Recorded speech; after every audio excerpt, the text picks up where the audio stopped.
often turn that trumpet and play it right at Harold. And Harold just sat there so calmly and quietly, and people didn't know it, but he's deaf in that ear as a result of the horn Bill kept blowing on him. But gosh, retiring after all these years.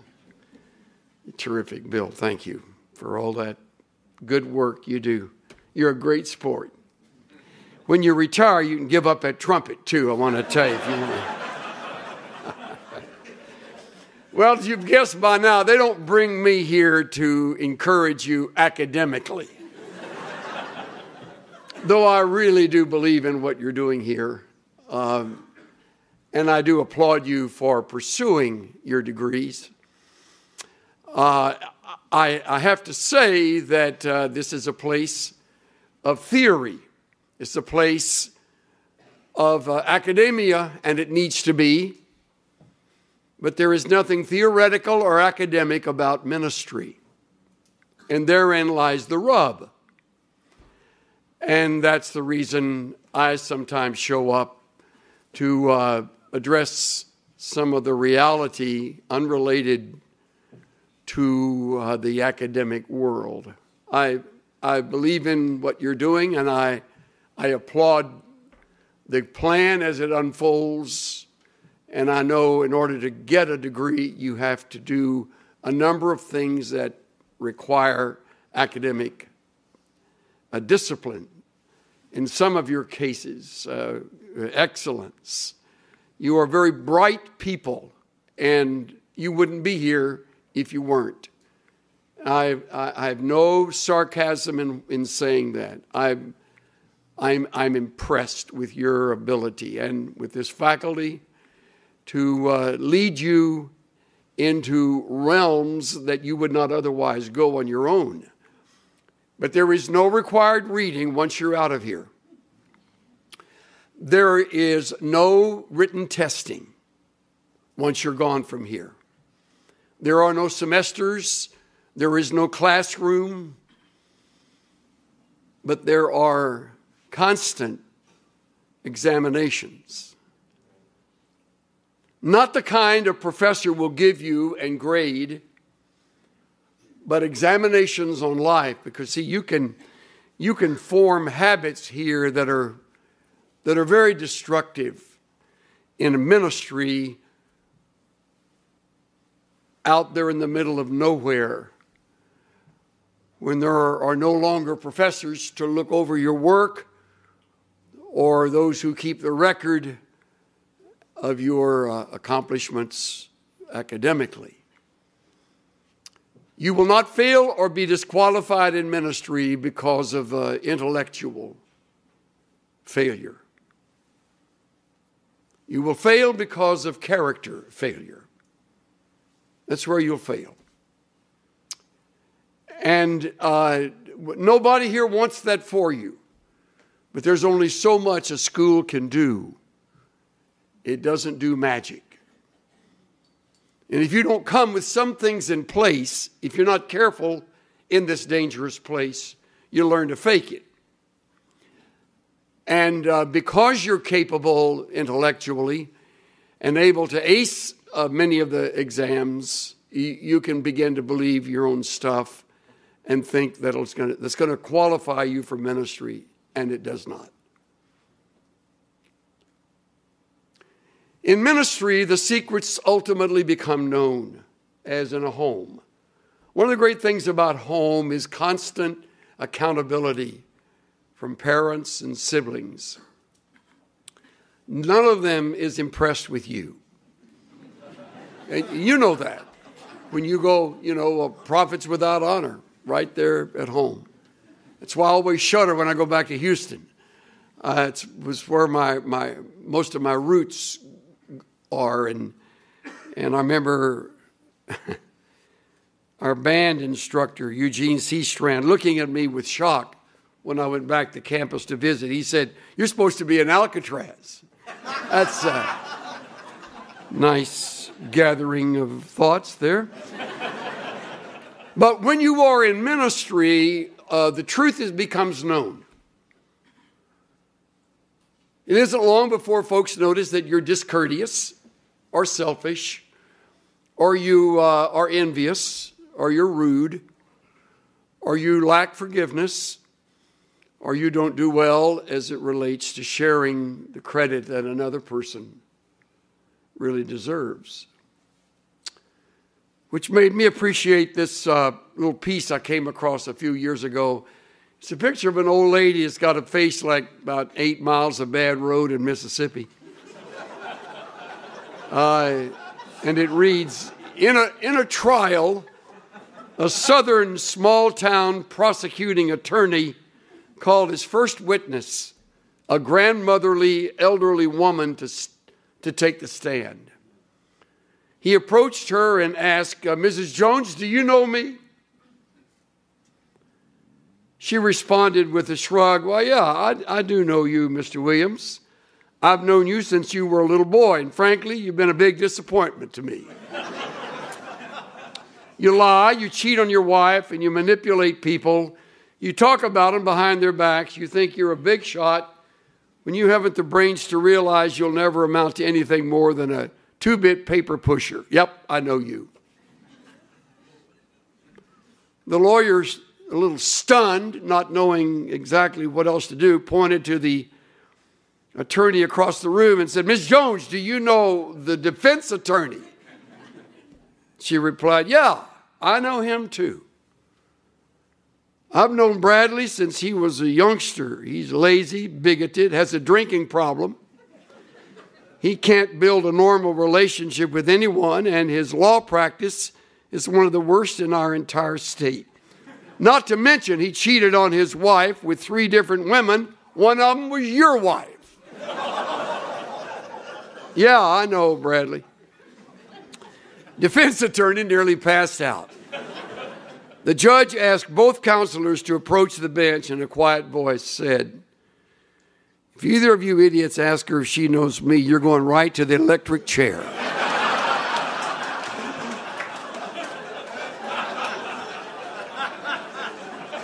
I like that. They get to know you in ministry, and they are not impressed. You're not there to make a great impression. You're there to exalt the Savior. They will be grateful to the end of their life that you help them understand His Word better, and that you modeled His truth as best you could, given your old nature and the things that mark you as a human being, because you carry all of that with you. All of that goes with you. All the bad habits you cultivated in college, you brought with you to seminary. And unless something rather significant happens, you'll only get better at covering them up rather than dealing with them, which is the benefit of being involved in spiritual formation. Nobody asked me to underscore the value of that. But you who are really, really bright and really academically gifted will tend to overlook that. You won't see that as very intellectually challenging. So you'll do what's required, and that's about it. You won't really throw yourself into it. When in fact, some of you really need serious attention to your character, because you're phony. Some of you more than others, all of us a little bit. And because that's true, I shudder a little when I think of your getting through here with great grades and a rotten attitude. Or maybe, put it a little nicer, just a selfish spirit. I care about that. I was sitting on a platform about to speak at a commencement for a Christian college, sitting next to a classmate of mine. Actually, he was a couple of years behind me, and we had gotten to know each other as I was finishing and he was starting here at school. And so we caught up on each other's life. It was great to be. That's one of the great things about the camaraderie of the graduates of our school. And he and I were talking, and it happened to be a commencement where they also gave the awards. Here at seminary, we do an awards chapel just before the commencement ceremony. I like that, dividing them up. But at that school, they gave awards the same day they graduated students, and it was a large class, about 300. And the young lady who won the academic award, she was valedictorian, 4.4, as I recall, graduating top of her class. When they called her name and to come up and get the award, the place just exploded. And I noticed my buddy sitting next to me wasn't applauding. And I leaned over and I said, you must know something nobody else knows. He said, kind of whispered this as everybody was fawning over her. He said, I wish we gave awards for great attitudes because hers stinks. He said the tragedy, and he said all of this just in a few seconds of time. And I didn't know her, and I've not talked to him since. But he said, I deal with her. And she is very, very bright and very obnoxious. But we don't grade that. I wish we graded that at seminary. We sort of do in some classes, but most of them, the profs are really nice, and they'll courteously overlook your rudeness, your arrogance. Now, what does that have to do with what I've got to say today? That's a lot. I'm here to bring a little reality to your world, because that's my world. My world is a body of 11 elders to whom I am with whom I'm intimately accountable. We met just yesterday morning for 2.5 hours. Yeah, by the way, I didn't plan to say this, but I will add, I decided over the holidays that I would put together 8 commitments of my life for 2015. And I wrote them down, all 8. I typed them up, ran them off, took them to the meeting and gave them out to the guys. I said, I want all of you to hold me accountable.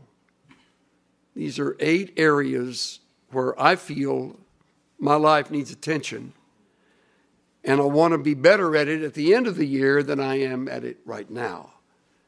And I, in fact, read the commitments to. No one asked me to do that. They were very gracious and finest group of elders I've ever worked with in any church. One of them is Stan Toussaint, by the way. Man, I respect with every fiber of my being.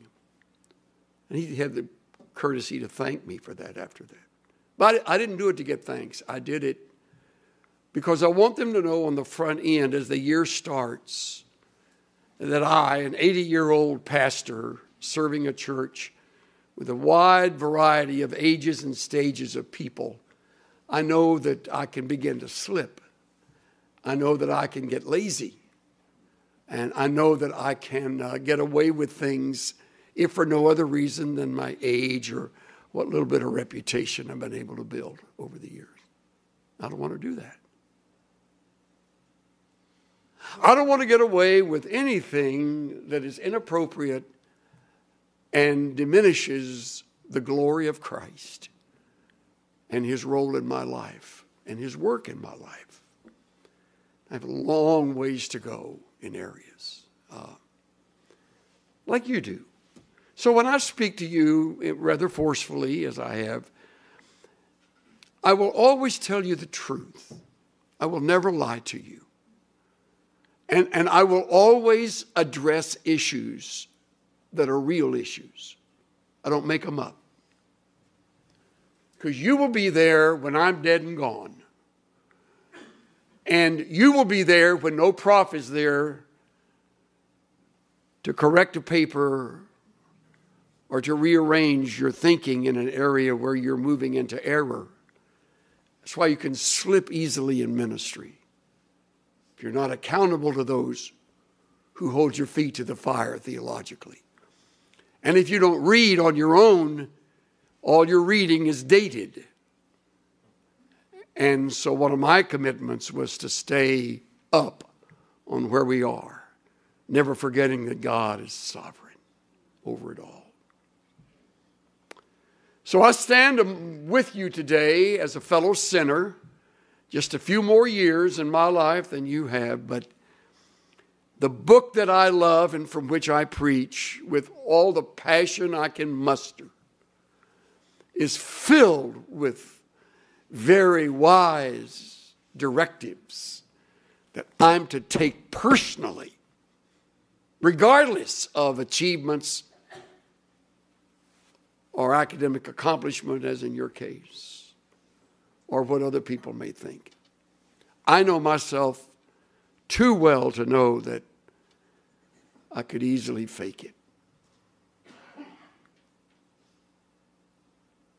So can you. When I started last semester with you as my first time to speak in chapel, I had everybody turn to Philippians 3:10, where I'm turning right now. And I call this Paul's great passion. That I may know him and the power of his resurrection and the fellowship of his sufferings. That I may know him. The Amplified Bible does a masterful piece of work in just doing that, amplifying it. For my determined purpose in life is that I may know him. That is, that I may become increasingly more intimately acquainted with him. Intimately. I think of my wife and myself as intimate partners. 59 years, this year 60 years together. She knows me. She is not impressed with me. But she loves me too much to let me get away with stuff that is really ugly and inappropriate. And so, if I'm going to become intimately acquainted with her, I'm going to open myself to her and have no secrets, nothing hidden. And I'm going to listen when she corrects me and tells me, you know, you're getting a little sloppy on the red lights. She's right. I think red lights last too long. and the yellow light goes red too quickly. And the other day, as I went past, it was kind of pink. Kind of a pink color. And all of a sudden, a bright light went on from a camera. Right. That's what I did. Oh, man. So I went home. Walked in. Well, how was the time with Parker? It was great. Really good. She said, that's good. Everything okay? I said, no, I just had my picture taken. Actually, not my picture, but the car's picture. She goes, oh, man. So the other day when the mail came, she brings it in. Here's some mail you may want to open.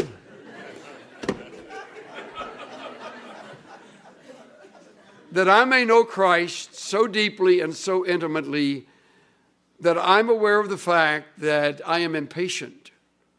And I don't keep that from you or anyone. I acknowledge it. I face it. I have nothing to lose by telling you that that is a weakness in my life. I will on occasion, unguarded moments, say to the Lord, just simple prayer. Just hurry up. Come on, Lord. I've been asking you this for the last hour.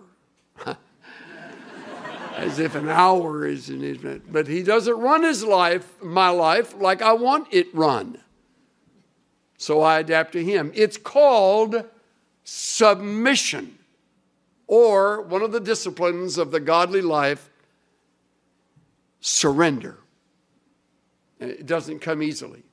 If we are to become intimately acquainted with Him so that He really has the right to rule every part of our lives, then there's going to be a place where it's either my will or His will. And I have to learn to surrender. And so do you. I don't care how bright you are. I don't care how well you do at school. You fail to submit. You fight surrender. You're going to pay for it. You're going to make a fool of yourself. You're going to drive your kids away from you. And before long, you'll be grateful your mate is still with you because of the way you've been acting. See what I'm saying? This stuff at Dallas Seminary, as magnificent as it is, I don't know of a better place to train for ministry. They don't train you in being patient. That's kind of a byproduct that they hope you will get hold of, but if you're not careful, you won't. And you came greedy, you'll leave greedy. You came lustful, you'll leave lustful. But the problem is, the brighter you get, the better you get at wearing the mask and covering it up and acting like that's not a battle. Ministry will bring it out. Now, whatever may be the ministry, whatever may be the realm of ministry, maybe serving in some mission thousands of miles away, it'll happen there. Maybe a parachurch ministry. Perhaps you'll be used in the realm of the arts. It'll happen there. You may step into a local pastoral role as an assistant or part of the staff or a senior member of the staff. And they'll really know you.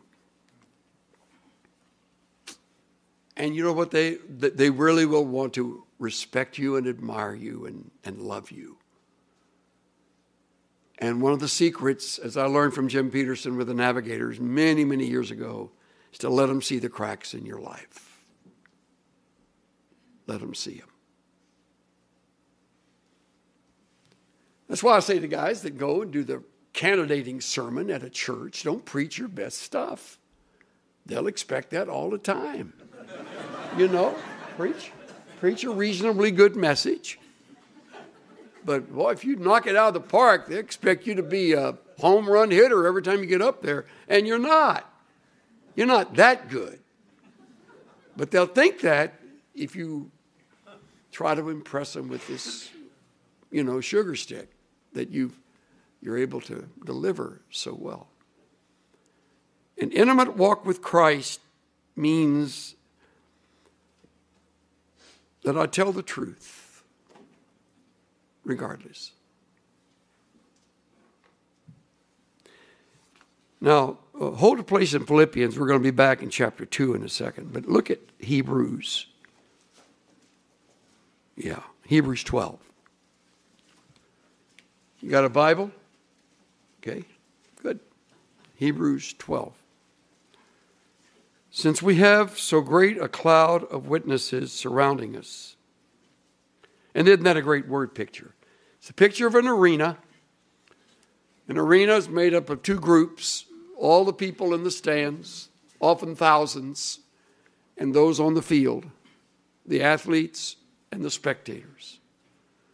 And you're among the athletes engaged. In this case, all the spectators are dead. But they are living martyrone. We got our word martyr from it. They are the witnesses. They are the ones saying, you can do it. I've been there. I know it's hard. You can make it. Stay with it. They're your witnesses that surround you. However you want to take that, he describes them as a cloud of witnesses. And they surround us. And by the way, this school, forgive me, At this school, you're surrounded by the history of 90 years of people that have done it. And we're all pulling for you. We want you to finish what you've started. Don't quit. Don't pull up. Don't cut it short. And we know it's tough. It's supposed to be tough. Ministry is tough. If it isn't tough, it isn't ministry. Jowett, the great preacher, said, ministry that costs nothing accomplishes nothing. It's cost me my whole life. What a great investment. But it's taken me from my family at times when I'd rather have been there. It's interrupted a plan that I had. It requires of me to listen when I'd rather talk. Yeah, I'm better at talking than listening. I'm not a real good listener. So I've learned to listen better, and on and on. But these witnesses that surround you, all completely human, all of them, and they're saying in effect, you're there now, you're on the field, you're about to run that race. In fact, you're engaged in it. Run it. But before you run it, look at the order. Look at it. Let us lay aside every encumbrance. That's before getting in the blocks and taking off on the relay or the race. You've never seen a runner keep the sweat clothes on at the time of the running. You strip down to the bare essentials, and you get rid of those things that are entangling us. Encumbrances. That's what I've been talking about. Lying is an encumbrance. Taking credit that someone else deserves is an encumbrance. Striving for your own way, though doing it deceitfully, is an encumbrance. And on you could list them. I've no corner on understanding. You've got as good imagination as I do. But lay that aside. And he then mentions the sin, definite article, different from encumbrances, more general. This is the sin. I think in context, it is the sin of unbelief. Chapter 11 is all about the people of faith, goes back to the end of chapter 10, in context, takes you into the first 3 verses of chapter 12. All of that is in a segment of this section that the writer is addressing. But the sin that besets you and me is the sin of unbelief. It's a constant battle. Remember the great words from Proverbs? Trust in the Lord with all your heart. Lean not to your own understanding. Remember those words? In all your ways, acknowledge him, and he'll make your path straight. Remember that? You memorized it when you were in Sunday school, or maybe a vacation Bible school, or perhaps with some group you were meeting with. Proverbs 3, 5, and 6. All your heart, all your ways. Big as life. Stands out. Trust him with all your heart. This seminary course that you're taking right now and every time you are back here, every semester, will be a test of your faith. Trust God. Trust him. He will not let you down. He will not give you your way. He will not say yes when you need a no. Trust him to lead. Trust him to provide. It is the sin that easily entangles us. So I surrender to him out of trust in him. And he's there, and he won't let you down. He doesn't speak audibly, so you don't always know what his agenda is. It's different than you thought it was. Unless you're very unusual, you missed it by a mile. Because you're training won't lead to where you think. It will lead to where He's planned. And for each one of you, that's a unique destination with a unique set of experiences that you will go with. My experience at this school, 4 years, is like no other person I've ever visited with. There are similarities in places, but the details are different. Your details are different. Cynthia learned things as a result of being with me those 4 years that we still talk about. And on I could go. But each was, it seemed, was a test of our faith to trust Him. Trust Him. Lean on Him. You're worried about finances. That means you're not trusting Him. Your worry is draining you of energy that you need to apply to your studies, to your work, to your occupation, to your home and family, if you have one here. That it is the sin that easily entangles itself around us, and it besets us. The easily besetting sin. Trust Him. Trust Him. Listen to Dennis next week. Outstanding representative of the Lord Jesus. Good friend. Dennis and Barbara, all the stuff they've gone through. He has things to teach you. Trust the Lord to speak through His mouth, to say things. Don't miss that week. Or think it's a time to kind of hang out elsewhere. You be right here. Drink that in. Some of the best stuff we got in my years here, we got from what we call then the Bible Lecture Series or the Spiritual Life Week. And I can quote lines that I heard that came from those who spoke here. What a privilege to hear Dennis, who comes to you to deliver this. It's all part of your training. But you're arrogant. And you're self-sufficient. And you're bright. And you will therefore convince yourself you don't really need what Dennis Rainey has to say. You do need it.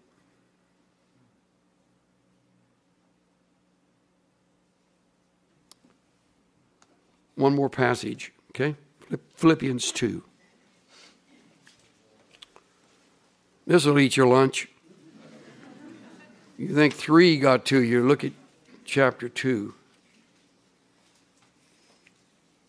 Talking about surrendering your will. Verse 3. Do nothing from selfishness or empty conceit. Now there's a mouthful and worth 3 sermons. Do nothing from selfishness or empty conceit, but with humility of mind. Look at this. This is for you, seminary students. This is for me, preacher. This is for you, faculty members. This is for you, administration. This is for all of y'all. Do nothing from selfishness or empty conceit, but with humility of mind, let each of you regard one another as more important than himself. That's a tough assignment. Doesn't mean just holding the door open so somebody else can walk in before you do. Though that's a courteous thing to do. There's a word borrowed from German for the pleasure we take in the disappointments and suffering of others. It's Schadenfreude. Schadenfreude is the basic principle behind 90% of reality TV. The opposite is a specific kind of jealousy. Listen to this. This is the story of your life in ministry, unless you're going to be really different. Being depressed by the good fortune of others. Envy is an ugly emotion and an even worse lifestyle. And it doesn't get any less ugly when you try to accessorize it as idealism, pretending that your jealousy is a sense of justice or fairness, for example. Unfortunately, it is the common lot of mankind not only to covet your neighbor's ass, I'm using the term biblically, He says it here. But also to be annoyed and irritable if he has an especially nice one.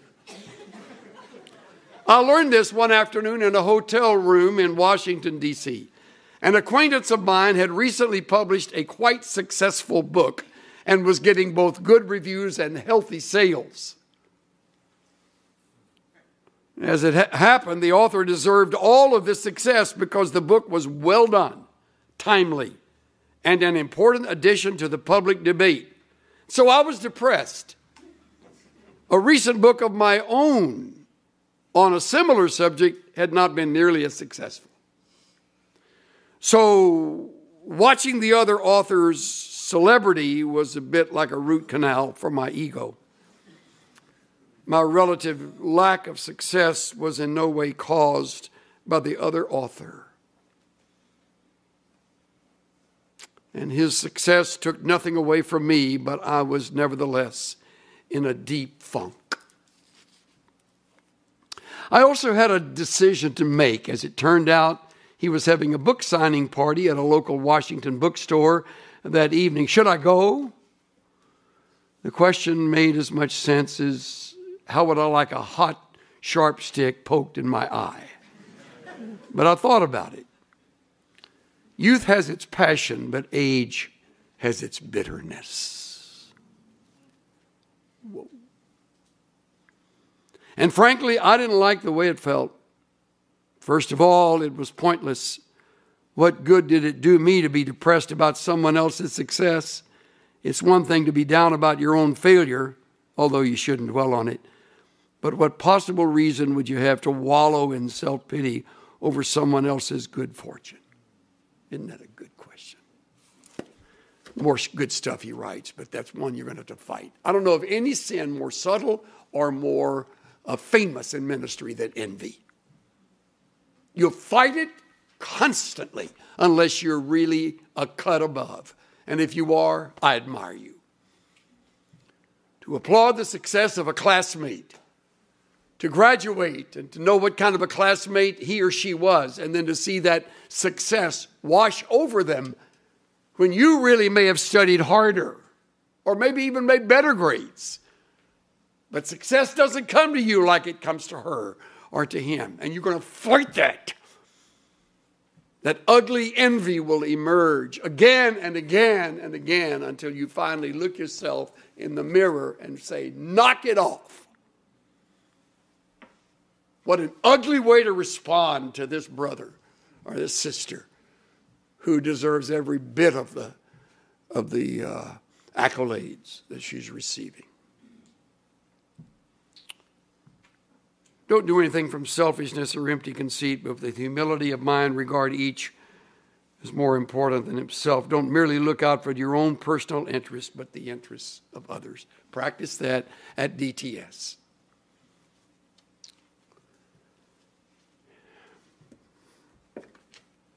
I got to quit.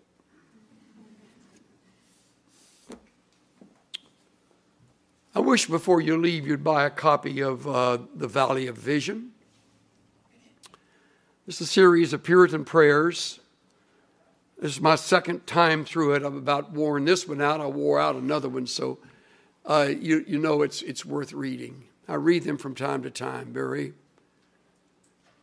eloquent words that maybe sound dated but have a relevant ring to them.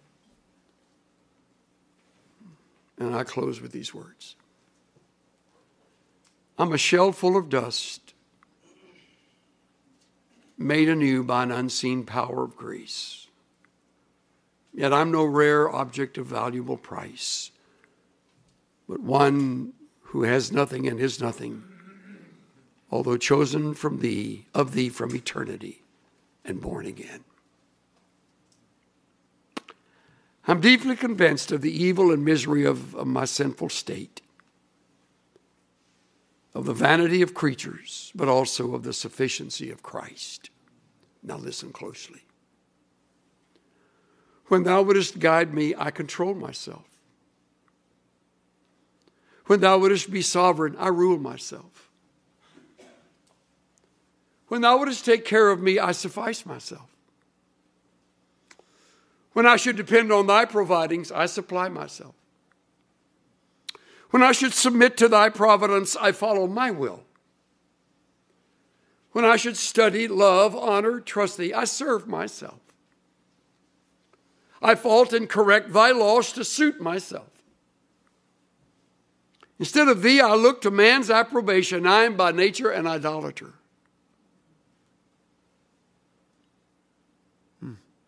Lord, it is my chief design to bring my heart back to thee. Convince me that I cannot be my own God or make myself happy, nor my own Christ to restore my joy, nor my own Spirit to teach, guide, and rule me. Help me to see that grace does this by providential affliction. For when my credit is God, thou dost cast me lower. When riches are my idol, thou dost wing them away. When pleasure is my all, thou dost turn it into bitterness. Take away my roving eye, my curious ear, my greedy appetite, my lustful heart. Show me that none of these things can heal a wounded conscience or support a tottering frame or uphold a departing spirit.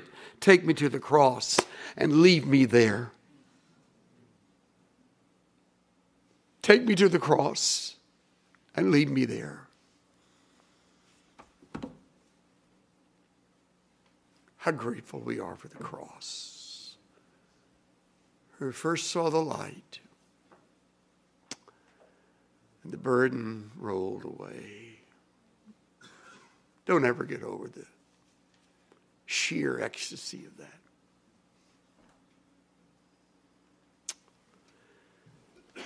Lord, change is in order, and I'm first in line. After all these years of knowing you and walking with you, I'm just now learning some of these things. And I'm ashamed to admit that I'm like a juvenile in some of these things. I'm just learning them. And you've been faithful to work with me all these years. You've used 4 kids and 10 grandkids in my life. You've used affliction and confrontation from brothers and sisters. You've reproved me, and I'm just now getting it. Give me a few more years, Lord, to live it out. I'd like to show you how much you mean to me. Keep me at the cross, where change comes only from you. Change my heart. Change my motivation. Change my life. In the name of Jesus. Everybody said,